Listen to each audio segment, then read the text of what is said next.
Viewers, PTI वालों को जनाब मुबारक हो। खान साहब की जो है वो 9 मई मुकदमात के अंदर और आज़ादी मार्च के अंदर जो उनके ऊपर मुकदमात हुए थे, जिनके ऊपर उनको सज़ा सुनाई गई थी या जो केस उनके चल रहे थे, उसमें 3 मुकदमात में इमरान खान साहब को इस्लामाबाद की अदालत ने बाइज़्ज़त तौर पर बरी करने का हुक्म जारी कर दिया है जनाब।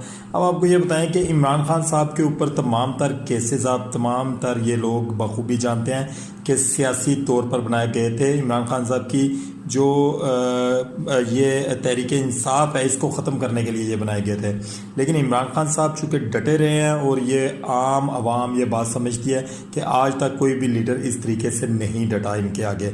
और दूसरा ये कि मेरा ख्याल है कि अदालतों ने भी अब ये फैसला कर लिया है कि हमने हक और सच के साथ खड़े होना है। हम मज़ीद किसी के कहने पर किसी को भी जो है वो क्रश नहीं करेंगे, जो मर्ज़ी हो जाए। अब फैसले जो है वो मेरिट की बुनियाद पर होंगे। इमरान खान साहब जल्द पवेलियन में